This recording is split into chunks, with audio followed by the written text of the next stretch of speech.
Sorry, I'm gonna compose myself here. Alright.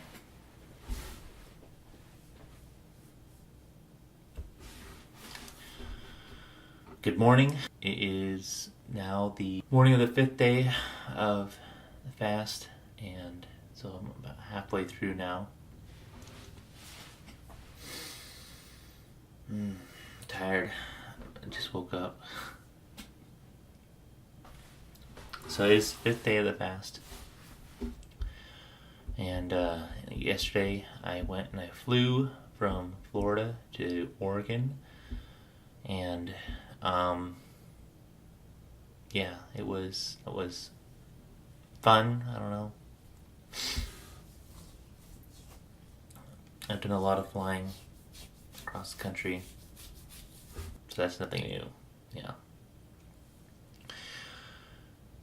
Anyway, so that's one thing I've noticed kind of when this is something I forgot about, but yeah. So when you're fasting, you have a couple things that happen. You have thrush, which happens on your tongue, which is you can kind of, I don't know if you can see that or not. Maybe just like a normal tongue. And also I've been brushing my teeth, but you have a buildup of kind of dead bacteria and toxins and stuff that get on your tongue and in your mouth. And so you may think, oh, you're not eating food, so you don't have to brush your teeth as much. Whereas actually you actually have to brush your teeth more because you have this like film of stuff that builds up your mouth. And anybody that's worked with people, I have a person that this is very common to anyone that doesn't eat at all, even if they're getting.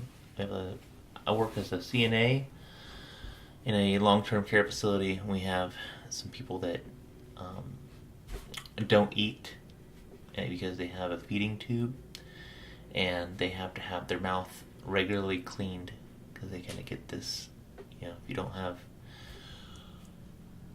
food, you're not just flushing food down your throat in water. Whenever you eat, you actually are kind of taking trace amounts of this stuff that kind of builds up, this mucus and dead bacteria and toxins and things like that, and you flush that down your throat, so that way your stomach acid can eliminate and break it all down.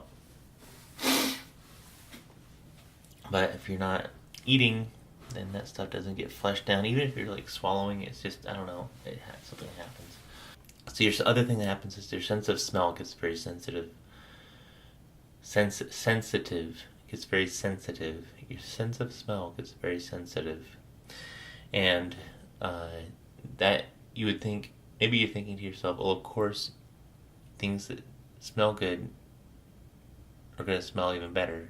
Like yesterday when I was in the airport, I walked past this place that was selling fried food and burgers and it was like a fried seafood place, and like the smell of the onion rings was just like overwhelming. It was just like I was really like struggling. I was like, it's like I don't need to do this fast. What am I doing to myself? This is let me just give up. I don't know. It was a moment of temptation to quit. Big time. Because the smell of onion rings was just so inviting. But then also there's been like times when foul, odors are more intense as well. I think there was some guy that had like it smelled, I think it was like salami or some sort of like warm deli meat or something like that had kind of didn't have like a great something to it. I don't know. And also people that eat a lot of garlic. There was one guy that walked by me in the plane that had like a really intense, like bad odor, and it was just like Blah. So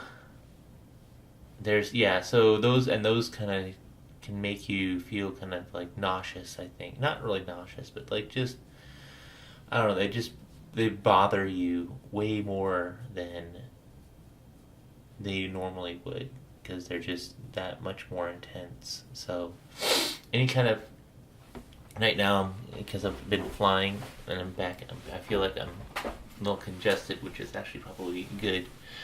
So that way I don't so that way the smells aren't as intense. Anyway, sorry for that long pause there.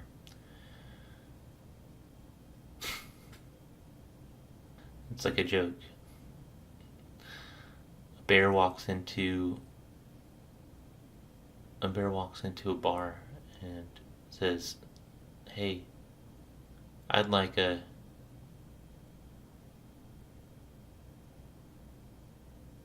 Hefeweizen." And the bartender says, "Why the long pause?" Mm-hmm. Okay. It's early morning, I just woke up and I need like a shower and some stuff. Alright, let's end things off with my spinning around. Alright.